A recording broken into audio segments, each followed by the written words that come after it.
예, 오늘 본문은 예수님께서 한 동네에 계셨을 때 일어난 일에 대한 기록이에요.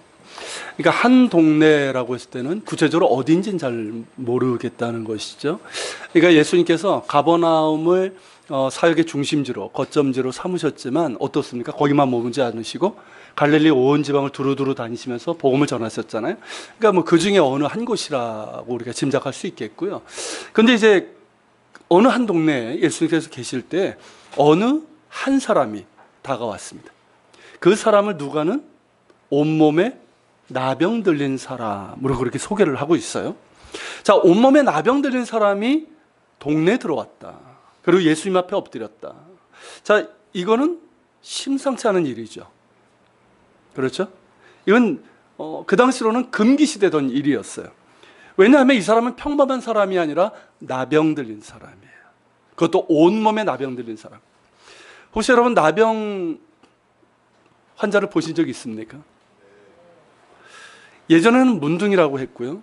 지금은 이제 나병 혹은 이제 한센시 병이라고 그렇게 하고 있는데 요즘은 따로 이제 이렇게 좀 수용하는 그런 이제 치료 요양소들이 있잖아요. 그래서 우리가 쉽게 보기는 어렵고 대부분 우리 어린 친구들은 다 화면으로만 이렇게 보았을 거예요.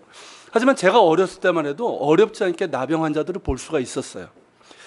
제가 어렸을 때 서울의 수색이라고 하는 동네가 있어요. 서울의 서쪽 변두리지만 그쪽 살았는데 뒷산에 자주 놀러 갔었거든요. 그러면 가끔씩 나병 환자들을 볼 수가 있었어요. 그때는 이제 문둥이라고 했는데 이 나병 환자들이 어떤 괴담이 있었죠?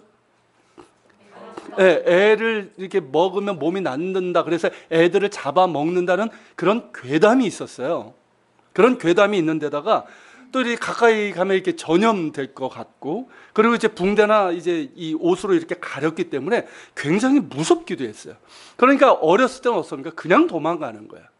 그리고 조금 큰 애들은 어떨까요? 어른들 돌을 던졌어요. 그게 얼마 안 돼요, 실제로. 제가 어렸을 때도 이랬는데 여러분 예수님 당시는 어땠을까요? 더 심했겠죠. 물론 지금은 이제 의학적으로 나병은 전염률이 굉장히 낮은 질병이라는 걸 이제 밝혀지게 됐고요. 하지만 당시에는 그런 의학적인 지식도 의술도 부족했기 때문에 전염되는 병으로 알고 있었고 또 나병 자체가 어떻습니까? 이 손이나 피부가 문드러지잖아요.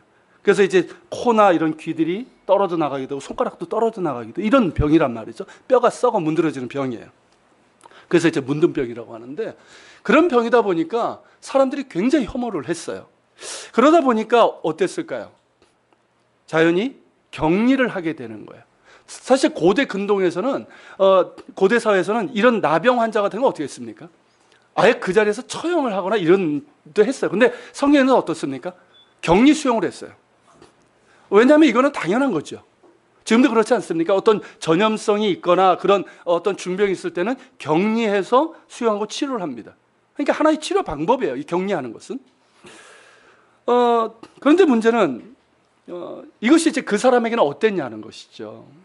그리고 이제 어떤 또 규정이 있냐면, 자, 이 사람이 이제 나병 환자예요. 그래서 이제 사람들 간에 있지 못하고 격리됩니다. 추방되는 거예요. 쉽게 얘기하면 격리돼서 따로 있게 되는데, 근데 이제 어떤 정상적인 사람이 그 근처를 지나갈 때 이 사람은 뭐라고 해야 될까요?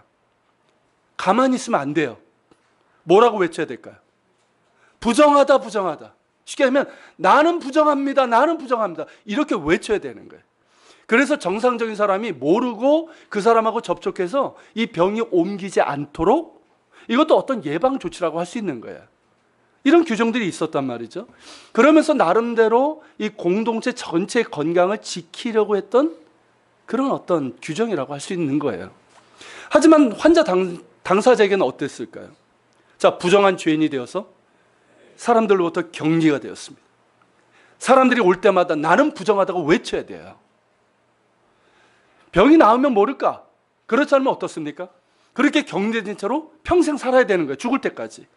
나병, 더더욱 그렇죠. 일반 병도 그런데 나병은 어떻습니까? 정말 치유되기 힘든 병이란 말이죠. 뭐 그 당시에는 더 그랬고요. 그리고 나병은 사람의 몸 전체에 이렇게 영향을 끼칩니다. 피부가 상하게 하고 뼈를 썩게 하고 그래서 코, 귀가 문드러지고 손가락이 떨어져 나가는 발가락이 떨어져 나가는 그런 병이에요. 악취가 나고 고통스럽습니다. 그래서 나병에 걸리면 그 순간 어쩌면 죽을 때까지 그렇게 사회로부터 격리된 채로 살아가야 돼요. 가족과도 떨어질 수밖에 없는 거예요. 자, 음식은 가족들이 공급해 줍니다. 근데 음식을 갖다 줄 때도 어떻게 줄까요? 멀찌감치. 그래서 놓고 가는 거예요. 접촉하면 안 돼요. 놓고 가요. 그러니까 어떻습니까? 가족이 와도 제대로 보지도 못하고 대화도 할 수 없는 거예요. 그렇게 철저하게 사람들로부터, 사회로부터 격리된 채 살아가야 되는 거예요. 자, 가족이 그리워서, 사람들이 그리워서, 혹은 먹을 것을 얻기 위해서, 자, 마을로 가까이에 왔다가는 어떻게 될까요? 난리가 납니다. 부정한 죄인이 가까이 왔다고 해서 사람들이 돌을 던집니다. 돌을 맞으면 어떻게 될까요? 가뜩이나 그 상처들이 더 상처가 나고 더 고통스럽게 돼요.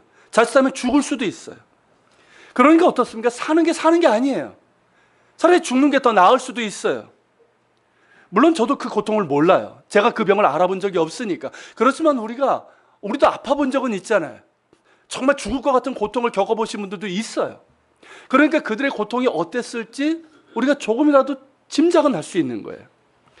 나병 환자들이 살고 있는 그 수용소에서 그들을 돌보는 의사분이 기록한 내용인데요. 거기 보면 이래요. 나병 환자들은 그 육체뿐만 아니라 마음에도 정신적으로도 심각한 병에 걸려 있다는 거예요. 그럴 수밖에 없죠.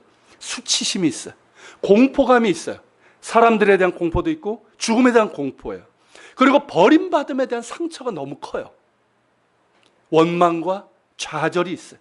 그리고 일종의 죄의식을 갖고 있어요. 우리나라도 뭐라고 합니까? 그런 병에 걸리면 천벌을 받았다 이런 얘기 하잖아요. 그러니까 마치 내가 무슨 죄를 지은 것 같아요. 그런 죄의식이 있어요. 몸은 코가 떨어져 나가고 귀가 문드러지고 손가락이 썩어 떨어져 나가는 그런 고통 가운데 있지만 그 마음이 훨씬 더 큰 고통 가운데 있다는 것이죠. 그러니까 나병 환자들 가운데 자살하는 사람들이 의외로 많다는 거예요.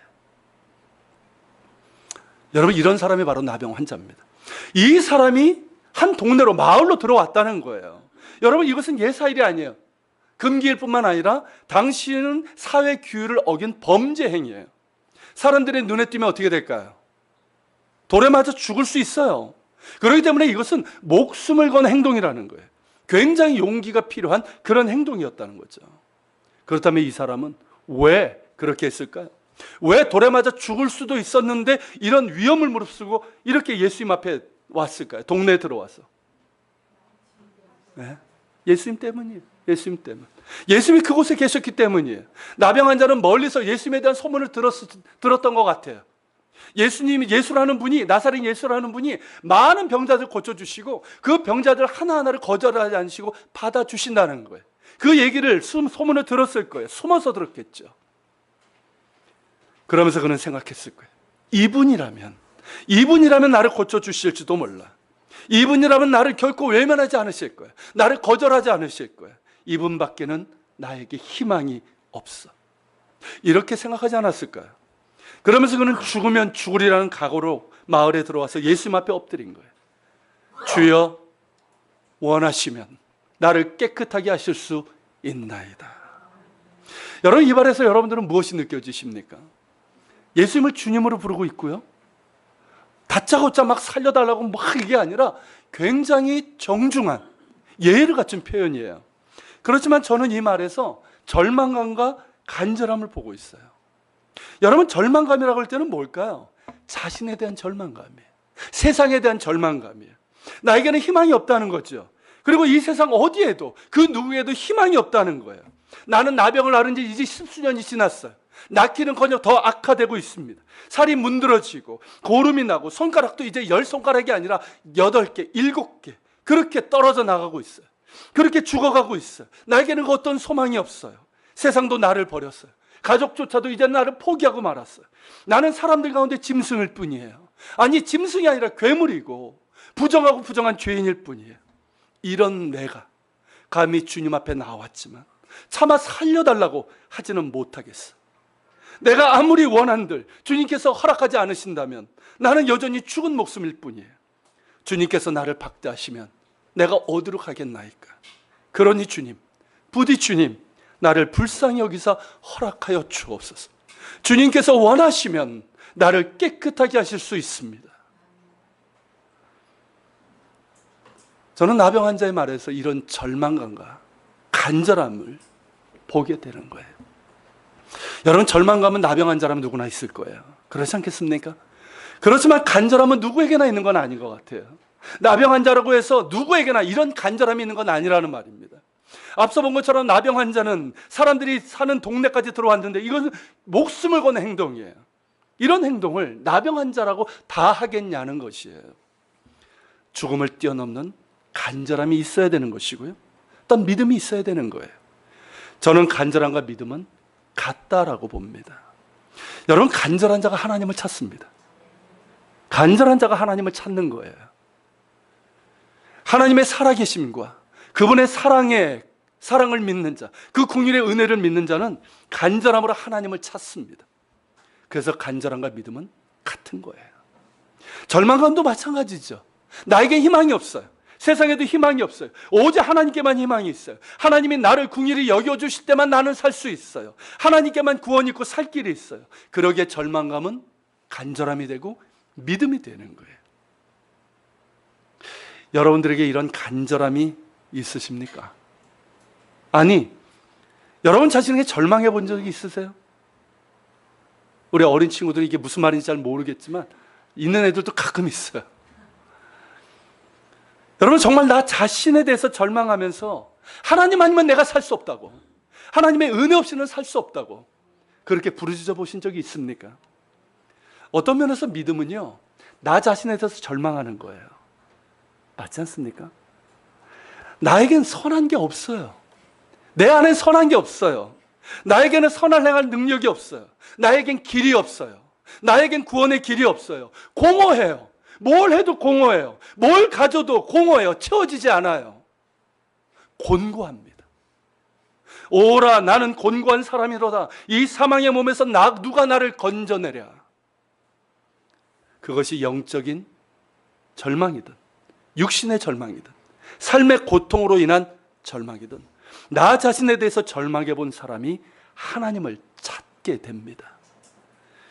나에게는 희망이 없지만 하나님께는 희망이 있어요. 예수님께로 가면 길이 있어요. 예수님은 결코 나를 박대하지 않으십니다. 예수님은 나를 결코 거절하지 않으십니다. 예수님께 나아가면 돼요. 예수님께 나아갈 때 예수님은 사랑으로 나를 받아주십니다. 있는 모습 그대로 받아주십니다. 그 능력으로 나를 일으켜 세워주시고 구원해 주십니다. 예수님만이 길이요 진리요 생명이십니다.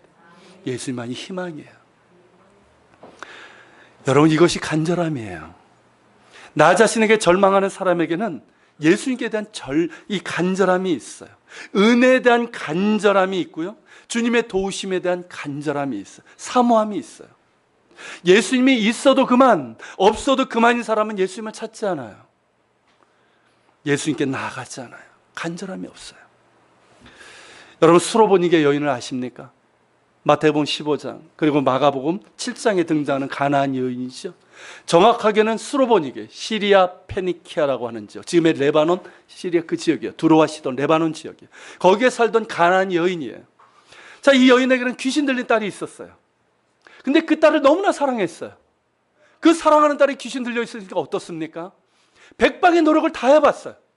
할 수 있는 방법 모두 동원해봤어요. 그런데 다 허사였어요. 그런데 예수님의 소식을 들었어요. 그분은 이스라엘 사람인데, 유대인인데 귀신 들린 자들을 쫓아내는 능력이 있다는 소식이었어요. 그분이 이 두로 땅에, 이 땅에, 우리가 사는 이 땅에 들어오신다는 그 소식을 들었어요. 여인은 예수님께 희망을 두고 단숨에 달려가 주님을 찾습니다. 주 다윗의 자손이여, 나를 불쌍히 여기소서. 내 딸이 흉악하게 귀신에 들렸나이다. 그렇게 예수님께 부르짖습니다. 여러분, 여인의 입에서 나온, 이방인 여인의 입에서 나온 말이 뭡니까? 다윗의 자손. 여러분, 이건 메시아를 지칭한 말이에요. 놀라운 일이에요. 그런데 예수님은 어찌된 까닭인지 아무런 대답을 하지 않으시고 그냥 가십니다. 그러자 이 여인은 어떻게 합니까? 계속해서 예수님을 부르면서 따라옵니다. 그러니까 제자들은 예수님께 말합니다. 이 여인을 떠나게 해주십시오. 시끄러우니까 이 여인 떠나게 해달라는 거예요. 그러자 예수님께서 뭐라고 하십니까? 나는 이스라엘의 집에 잃어버린 양 외에는 다른 데 보내심을 받지 아니하였노라. 뭡니까 여러분? 거절이잖아요. 표면적으로 거절이에요. 근데 이 여인은 포기하지 않고 주여 나를 도우소서, 나를 도우소서 그렇게 간청합니다. 이에 예수님께서 뭐라고 또 하십니까? 자녀의 떡을 개들에게 던짐이 마땅하지 않다. 여러분 이렇게 말씀하셨어요. 여러분 이 말은 듣기에 따라서는 어떻습니까? 굉장히 모욕적인 말이에요. 개 취급을 했잖아요. 개로 취급을 한 거예요. 예수님께서 왜 그렇게 하셨을까요? 평소에 예수님 같지 않아요. 이것은 제자들의 생각을 그대로 반영하고 있는 거예요. 여러분 그 앞에 사건을 보면 그런 사건이 있어요. 바리새인들과 율법 학자들이 예루살렘으로부터 갈릴리까지 왔어요. 그래서 예수님을 보는 거예요.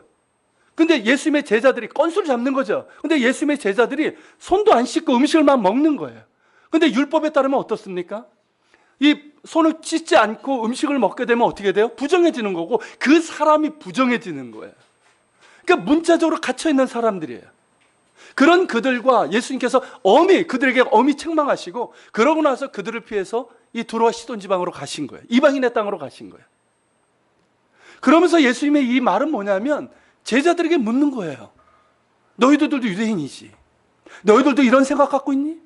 너희들도 이방인들은 죄인이고 돼지로 그렇게 취급하고 있니? 이렇게 물으시는 거예요. 그리고 이방인 여인들에게는 이것이 유대인들의 생각인데 당신의 생각은 어떠냐는 거예요. 여러분 그때 여인이 어떻게 반응을 합니까? 주님 그 말이 옳지만은 부인하지 않아요. 그 말이 옳지만 나는 부정한 죄인이지만 여러분 개도 주인의 상에서 떨어지는 그 빵 부스러기를 먹지 않습니까? 나는 은혜 받을 자격이 없지만 주님께서 그 조그마한 은혜로 나에게 베푸시면 내 딸이 나을 수 있습니다. 이렇게 간청한 거예요. 그러자 예수님께서 뭐라고 하십니까? 여자여 내 믿음이 크도다. 내 소원대로 되리라. 그렇게 말씀하셨고 그 즉시로 그의 딸이 나았습니다. 여러분 뭘 보여줍니까? 간절함이에요. 간절함이에요. 귀신 들린 딸을 고치기 위해서 백방으로 노력해보고 모든 방법을 썼지만 허사였어요. 희망이 없어요. 자기에게도 희망이 없고 세상에도 희망이 없어요. 그 절망감은 예수님만이 내 딸을 살릴 수 있다는 간절함이 되고 믿음이 된 거예요. 그래서 거듭된 거절, 표면적으로는 거절이니까 그 거절에도 불구하고 포기하지 않고 끝까지 간청을 합니다. 예수님 역시 이 여인에게서 그 간절함을 보신 거예요. 그 간절함을 보시고 뭐라고 하셨습니까? 내 믿음이 크도다. 저 예수님께서는 간절함을 믿음으로 인정해 주신 거예요. 여러분 간절한 자가 주님을 찾고 주님만이 나를 살릴 수 있다는 간절함으로 구하기 때문입니다. 이 간절함이 우리에게 있냐는 거예요. 나에게는 절망하지만 오직 주님께 희망이 있게 간절함으로 주님 앞에 나아가 주님의 긍휼과 도우심을 구하는 거예요. 여러분 이 간절함에 우리의 믿음이 더해질 때 기적이 일어납니다. 예수님 앞에 나아갈 때 여러분 무엇이 더 필요합니까? 체면입니까? 여러분들 어떤 의로움이에요? 내가 뭘 해야 됩니까? 뭐 어떤 좋은 일, 선한 일을 해야 돼요? 내가 뭘 한들 하나님 앞에 의롭다 할 수 있겠어요? 아무것도 아니에요. 체면? 다 버리세요. 아무것도 아니에요. 간절함이에요. 주님 아니면 나는 살 수 없습니다라는 이 간절함이에요. 그리고 주님만이 나를 살릴 수 있습니다라는 이 믿음이에요. 간절함과 믿음만 있으면 돼요. 거기에 주의 긍휼이 임하는 거예요. 주의 은혜가 임하는 거예요. 여러분 어떤 경우에도 간절함으로 그리고 믿음으로 주님 앞에 나아가십시오. 설령 인생의 벼랑 끝에 있을지라도 간절한 마음으로 주님을 찾는 자, 주의 이름을 부르는 자는 구원을 받습니다. 예수님께만 희망이 있습니다. 간절함으로 믿음으로 주님 앞에 나아가시길 바랍니다. 오늘 본문의 나병 환자에게는 그런 간절함이 있었고 그것이 그의 믿음이 된 거예요. 나는 부정한 죄인이고 나에게는 이 세상에는 어떤 희망도 없지만 주님께서 허락하시면 주님께서 나를 긍휼히 여기시면 나는 깨끗해질 수 있나이다. 나를 불쌍히 여기소서. 여러분 이에 대해서 예수님께서 어떻게 하십니까? 13절이에요. 예수께서 손을 내밀어 그에게 대시며 이르시되 내가 원하노니 깨끗함을 받으라 하신대 나병이 곧 나으니라.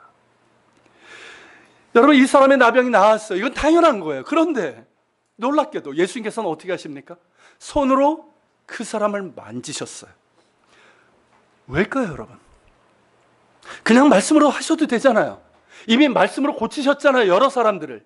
그냥 말씀으로 나을지다, 깨끗함을 받으라 하시면 되는데 왜 굳이 손으로 대셨을까요? 이 사람이 정상적인 사람입니까? 그냥 보통 피부병 사람이에요? 아니에요. 나병 환자예요. 온몸에 기름이 덕지덕지 있는 사람이에요. 살이 뭉그러 떨어진 사람이에요. 그 사람을 손으로 직접 만지신 거예요. 여러분, 전염률이 낮다고 하지만 자칫하면 나병군이 옮길 수도 있는 거예요. 그리고 부정환자와 접촉했을 때는 어떻게 됩니까? 그 사람도 부정해지는 거예요. 그렇게 되면 정하게 되기까지 율법의 규정에 따라서요, 격리가 돼야 돼요. 이 사람도. 예수님도 격리가 돼야 되는 거예요. 만약에 그렇다고 한다면. 그리고 다른 어떤 정결해질 때까지 어떤 정결례를 해야 되는 거예요. 상당히 곤란해지고 단순한 문제가 아니에요. 그럼에도 예수님께서는 이 사람의 몸을 손을 대어 만지셨어요. 의도적으로 만드신 거예요. 일부러 그렇게 하신 거예요. 여러분, 이 사람이 언제부터 나병을 알았는지 모르지만 아주 오랜 세월 동안 이 사람은 사람들로부터 격리되어 있었어요. 사람이었지만 사람들과의 접촉은 불가능했었어요. 만질 수도 없었고 만지려고 하는 사람도 없었어요. 그의 손을 들어서 손가락질을 하고 돌을 들어 던지려는 사람들은 있었어도 그 손으로 자신을 만지려는 사람은 없었어요. 그런데 예수님께서 이 사람을 만지신 거예요. 정상적인 몸이 아니라 나병 환자의 몸을 만지신 거예요. 피부가 상하고 살이 문드러지고 고름이 범벅이 되고 악취가 나는 그 몸을 손으로 만지셨어요. 얼마나 놀랐을까요? 얼마나 당황했을까요? 하지만 참으로 오래간만에 느껴보는 사람의 손길이었어요. 아득하게만 기억되는 따뜻함인 거예요. 나를 사람으로 대해주는 처음 받아보는 사랑인 거예요. 말이 나오질 않아요. 이러시면 안 된다고 이렇게 말을 해야 되는데 그 말이 나오질 않아요. 그 따스한 손길에 모든 응어리가 풀어지는 것 같아요. 몸이 문드러지고 썩어 떨어져가는 고통보다 더 아팠던 그 마음의 응어리가 풀리는 것 같아요. 천형이라고 천벌이라고 하면서 이 더러운 문둥이 저리 가라고 했던 그 살겨낸 음성들이 이제는 다 떠나가는 것 같아요. 사람들에게 버림받고 가족에서 버림받은 아픔이 이제는 나를 받아주시는 주님의 손길로 인해서 이상하게 아프지 않아요. 예수님께서 나를 손으로 잡으시자로 말씀하십니다. 내가 원하노니 깨끗함을 받으라. 그리고 그 즉시 나병이 떠났어요. 놀랍게도 그 순간 문드러진 피부에 새살이 돋고 떨어져간 손가락 발가락이 온전하게 되었고 그 더럽고 냄새나는 고름도 다 멈추고 깨끗해진 겁니다. 여러분, 이것이 예수님의 사랑이에요. 이것이 예수님의 사랑이에요. 여러분, 100마디 말보다 따뜻한 포옹이 훨씬 더 큰 위로와 힘을 주는 건 아시죠? 사랑의 원자탄으로 알려진 손양원 목사님 아실 거예요. 이분이 나병 환자들을 돌봤던 분 아닙니까? 나병 환자들 돌볼 때 어떻습니까? 나병 환자들의 증언이에요. 직접 만지셨어요. 그 당시에 무슨 위생이 좋았습니까? 어땠습니까? 직접 손으로 만지고 안마해주고 심지어 입으로, 도구가 없으니까 입으로 그 피고름을 뽑아내신 분이에요. 처음 받아보는 따뜻한 손길이었고 사랑이었어요. 그래서 많은 나병 환자들이 예수님께 돌아오게 되었고 조금 나아진 사람들은 서로를 사랑으로 돌보는 그런 공동체를 이루고 있어요. 그게 여수에 있는 애양원이에요.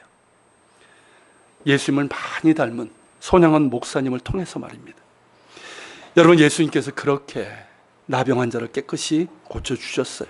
그의 몸뿐만 아니라 그의 마음의 병, 그 영혼의 병까지 말입니다. 말없이 그를 만져주시고 안아주신 그 손길이 그의 깊은 마음의 병을 고쳐주셨고 그의 영혼까지 고쳐주셨어요. 내가 원하노니 깨끗함을 받으라. 그의 몸과 마음과 영혼까지 깨끗하게 고쳐주셨습니다. 이것이 주님의 사랑이에요. 그런데 이뿐만이 아니에요. 그의 상처나고 파괴된 관계까지 치유해 주셨어요. 여러분, 14절에 보면 예수님께서 3가지 당부를 하십니다. 첫째는 뭡니까? 아무에게도 말하지 말라. 두 번째는 뭐예요? 제사장에 가서 내 몸을 보이라. 셋째는 뭐냐면 모세가 명한 대로 율법에 따라서 예물을 드려 내가 깨끗해진 것을 입증하라는 거예요. 여러분, 이 3가지는 하나로 연결되는 거예요. 자, 나병 환자든 질병으로 인해서 부정해진 사람은 그 병이 나았다고 해서 그것이 입증되는 게 아니에요. 예를 들어 이런 거예요. 예전에 몇 해 전에 메르스 사태 있었던 거 아시죠? 자, 메르스가 발병이 돼서 이 사람이 격리됐어요. 그때 격리했잖아요. 근데 이 사람이 나았어요. 그래서 자기가 나는 나았어 하면 입증이 됩니까? 아무리 내가 나았다고 해도, 실제로 나았다고 해도요, 그건 입증될 수 있는 게 아니에요. 누가 확인을 해야지만 의사가 확인할 때 되는 거예요. 의사가 확인해서 이 사람 완치되었다고 했을 때 그때 공식적으로 이 사람은 나았게 된 거예요. 여러분, 그 당시에 이런 역할을 했던 사람이 바로 제사장이었습니다. 성전뿐만 아니라 지방에서도 제사장들이 있었고요. 그리고 당시 제사장은 이 질병으로 해서 부정해진 사람들을 격리할 뿐만 아니라 이 병이 뭔지를 알고 격리할 뿐만 아니라 이 사람이 나았을 때는 완치된 것을 공식적으로 확인해 주는 역할을 한 거예요. 근데 그 기간이 일주일이 걸려요. 그리고 8일째 되는 날 이 사람이 완치된 것을 공식적으로 선언해 주고 이 사람은 하나님께 나가서 희생제사를 드릴 수 있는 거예요. 그러니까 예수님께서 이걸 하라는 거예요. 이것을. 그러니까 지금 얘기하지 말고 이런 절차를 거쳐서 공식적으로 사람들에게 너의 병이 나았음을 입증하라는 거예요. 그러면서 어떻게 하라는 겁니까? 너의 가족에게 돌아갈 수 있고 네가 있던 사회 공동체로 돌아갈 수 있는 그런 기회를 주신 거예요. 결국 여러분, 예수님께서는 뭐까지 염두에 두신 겁니까? 상처나고 깨어진 관계까지 염두에 두신 거예요. 그것을 회복시켜 주신 거예요. 이 부정한 죄인으로 격리되어서 상처나고 파괴된 인간관계까지 다시금 받아들여지고 그리고 회복된 거죠. 이것이 여러분 예수님의 사랑이에요. 예수님께서는 주님께 나와 긍휼을 구하는 자에게 이런 은혜를 베푸십니다. 우리의 몸만이 아니라 우리의 마음과 영혼까지 깨끗하게 하시고 상처나고 파괴된 관계도 회복시켜 주십니다. 주님의 그 따스한 손길로 우리의 상처나고 병들고 더러운 마음을 어루만지시고 깨끗하게 해주시고 우리 안에 있는 이 미움들, 상처, 쓴뿌리도 치유해 주셔요. 그래서 용서하게 하시고 사랑하게 하십니다. 그래서 상처나고 깨어진 관계를 회복시켜 주시는 거예요. 여러분, 이 사랑을 경험하셨습니까? 이 사랑을 아십니까? 나를 어루만져 주시고 치유하시고 깨끗하게 하시고 상처나고 어긋나고 깨어진 관계까지도 회복시켜 주시는 이 사랑을 말입니다. 주님의 사랑에는 이런 능력이 있어요. 문제는 나에게 간절함이 있냐는 것이죠. 여러분, 우리 모두는 다 병자 아닙니까? 그렇지 않아요? 단순히 우리의 몸에 병이 있어서만 병자입니까? 우리의 마음이 병들었어요. 그리고 오늘날 보면 그 영혼에 심각한 병이 든 사람이 너무 많아요. 10대들도 마찬가지예요. 얼마나 심각한 그 영혼의 병이 있는지 몰라요. 근데 그것을 깨닫지 못해요. 내가 병들지 깨닫지 못해요. 간절함이 없어요. 그러니까 주님을 찾지 않는 거예요. 여러분, 이 간절함이 우리 가운데 있기를 바랍니다. 아니, 우리의 병든 그 존재를, 그 실체를 주께서 깨닫게 하시기를 소망합니다. 우리 모두에게는 주님이 필요해요. 주님의 사랑이 있어야 돼요. 그래야지만 우리가 깨끗함을 받을 수 있어요. 우리가 온전해질 수 있어요. 그래야지만 내 안에 있는 이 상처와 모든 더러움들도 깨끗해지고 우리의 깨어지고 상처난 인간관계도 회복될 수 있습니다. 여러분, 특별히 인간관계는 내 힘으로 되는 게 아니잖아요. 내 의지로 용서가 됩니까? 사랑이 됩니까? 안 돼요. 여러분, 주님의 사랑으로 채워질 때, 주님의 사랑으로 치유될 때 나의 상처도 치유되고 용서할 수 있고 깨어진 관계도 회복됩니다. 그렇기 때문에 여러분, 우리의 문제는 뭐냐면 사랑의 문제예요. 내가 주님의 사랑 가운데 있지 못하기 때문에 그래요. 여러분, 주님께 여러분들의 마음을 여시길 바랍니다. 빛 가운데로 나아가세요. 수련회 때 말씀드린 것처럼 어둠에 숨지 마시고 우리가 주님 앞에 나올 때마다 여러분들이 주의 말씀을 듣고 정말 예배드리고 그럴 때마다 여러분, 주님께서 뭘 비추십니까? 빛을 비추시는 거예요. 무언가를 여러분들에게 비추시고 있는데 여러분들 안에 있는 더러움과 상처를 비추시는데 자꾸만 우리는 어떻습니까? 어둠으로 숨어요. 그것을 숨기려고 그래요. 그렇게 해결이 안 되는 거예요. 빛으로 나아가십시오. 빛이신 주님 앞에 나아가세요. 나병 환자가 그런 것처럼 그 죄인들이 그랬던 것처럼 그렇게 주님 앞에 나아가서 빛이신 주님 앞에 우리의 모든 것을 드러낼 때 주께서 우리를 깨끗하게 하실 것입니다. 할렐루야.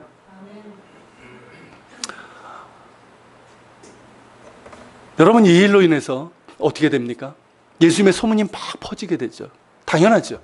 그러니까 수많은 사람들이 말씀도 듣고 자기 병도 고침을 받고 돼서 모여왔어요. 그런데 예수께서 물러나서 한적한 곳에서 기도하셨다고 그랬어요. 우리 성경을 뉘앙스를 보면 어떻습니까? 사람들은 막 몰려드는 거예요.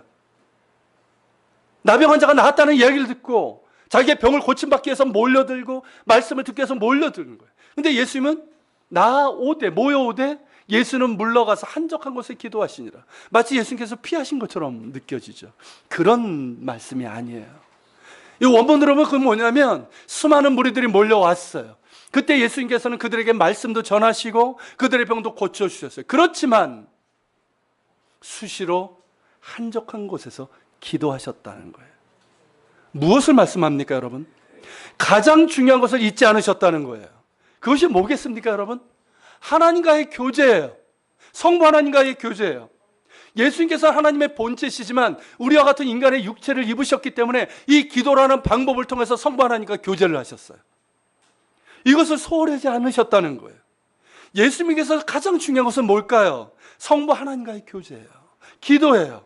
그러게 수시로 기도하시고 새벽 미명에 일어나 기도하시고 이런 바쁜 일상의 연속이지만 그들을 고치시길 원하시고 그들을 불쌍히 여겨주셨지만 그렇지만 수시로 한적한 곳으로 가셔서 기도하기를 소홀하지 않으셨다는 겁니다. 여러분, 이렇게 예수님께서는 우리에게 있어서 가장 중요한 것이 무엇인지를 보여주셨어요. 여러분, 우리에게 있어서 가장 중요한 게 뭡니까? 여러분에게 있어서 가장 중요한 게 뭐예요? 우리 중딩들 고개 들자. 기도하는 것도 아닌데. 여러분에게 가장 중요한 게 뭡니까? 돈입니까? 돈 많이 벌어가지고 벤츠 몰고, 요즘 벤츠 아니죠. 폼사요? 성공입니까? 내일의 성공? 사업 명예입니까? 뭡니까, 여러분? 여러분, 우리에게 가장 중요한 것은 하나님과의 관계 아닐까요? 하나님과의 친밀한 관계 아닐까요? 하나님과의 교제 아닐까요? 그분의 은혜를 받는 거 아니겠어요? 그분의 사랑 가운데 있는 거 아닙니까? 그분과 동행하는 것 이것 아니겠어요? 우리에게서 가장 중요한 것은 기도이고 말씀이고 예배예요. 믿으십니까, 여러분? 이것이 우리에게 있어서 가장 중요한 우선순위예요. 지난 주일 예수님이, 제가 그 말씀을 드렸어요. 예수님은 우리의 우선순위를 바꾸신다고요. 기억나십니까?